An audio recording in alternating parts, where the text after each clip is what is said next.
Shalom, saya akan menyampaikan kebenaran firman Tuhan. Sebelumnya saya akan berdoa. Roh Kudus, kenakanlah hamba-Mu sebagai pakaian-Mu, agar apa yang menjadi kehendak Bapa di sorga, yang akan hamba sampaikan kepada umat-Mu. Dalam nama Tuhan Yesus, hamba sudah memohon kepadamu, ya Roh Kudus. Amin. Puji nama Tuhan. Firman Tuhan yang akan saya sampaikan terdapat di dalam Mazmur pasal yang ke-15, ayat yang pertama sampai dengan ayat yang kelima. Firman Tuhan berkata, Tuhan, siapa yang boleh menumpang dalam kemah-Mu? Siapa yang boleh diam di gunung-Mu yang kudus? Yaitu Dia yang berlaku tidak bercelah, yang melakukan apa yang adil, yang mengatakan kebenaran dengan segenap hatinya, yang tidak menyebarkan fitnah dengan lidahnya, yang tidak berbuat jahat terhadap temannya, dan tidak menimpakan celah kepada tetangganya, yang memandang hina orang yang tersingkir, tetapi memuliakan orang yang takut akan Tuhan, yang berpegang pada sumpah walaupun rugi, yang tidak meminjamkan uangnya dengan makan riba, dan tidak menerima suap melawan orang yang tak bersalah. Siapa yang berlaku demikian tidak akan goyah selama-lamanya. Puji nama Tuhan. Kebenaran firman Tuhan ini mengingatkan kepada kita bahwa di dalam kehidupan ini ada hal yang penting yang harus kita pegang, yang harus kita jalankan dalam hidup ini.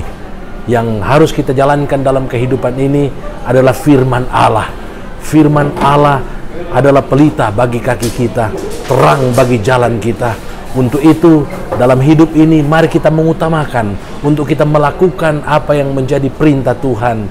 Firman Allah berkata, siapa yang boleh berada di gunung Tuhan yang kudus?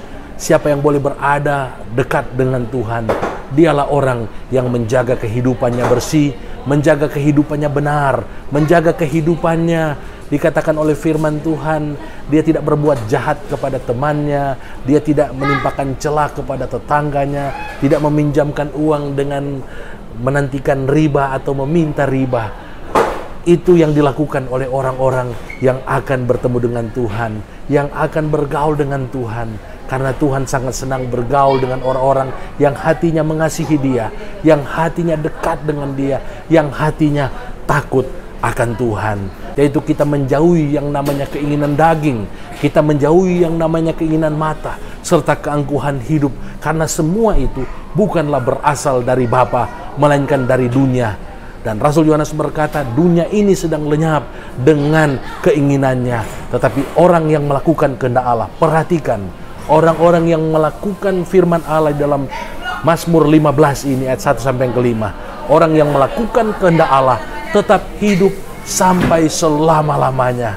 Atau di dalam bahasa pemazmur dikatakan, dia tidak akan goyah. Dia tidak akan goyah sampai selama-lamanya. Untuk itu, biar melalui kebenaran firman Tuhan ini, kita diingatkan bahwa dalam hidup ini, mari kita mengutamakan yang namanya melakukan firman Allah. Kita mengutamakan yang namanya kehendak Allah dalam kehidupan ini, supaya kita tidak akan goyah sampai selama-lamanya. Kalau saya mengutip juga apa yang dikatakan oleh Rasul Paulus di dalam Roma pasal yang ke-8, kita akan menjadi pribadi yang lebih daripada pemenang.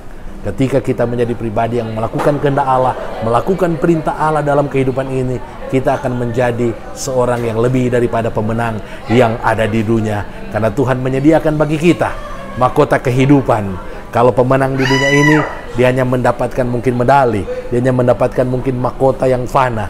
Tetapi kita yang percaya kepada Tuhan, yang melakukan kehendaknya dalam hidup ini, kita akan menerima mahkota kehidupan, mahkota yang kekal, yang ada di surga yang disediakan kepada setiap orang yang percaya kepadanya. Puji nama Tuhan, dan saya akan berdoa untuk mengakhiri firman Tuhan ini. Terima kasih Tuhan buat firman Allah yang sudah disampaikan. Jadilah kepada kami seperti yang Kau firmankan. Hamba berdoa biar kami akan menjadi pribadi-pribadi yang seperti yang dikatakan oleh pemazmur dalam Mazmur 15 ini. Kami akan menjadi pribadi yang bergaul erat dengan Tuhan, yang selalu berada bersama-sama dengan Tuhan, yang senantiasa hidup dalam kebenaran, hidup dalam kekudusan. Terpujilah nama-Mu. Dalam nama Tuhan Yesus hamba sudah berdoa dan mengucap syukur. Amin. Puji nama Tuhan. Dan sekiranya memberkati kita semua yang mendengarkan firman Tuhan ini. Shalom.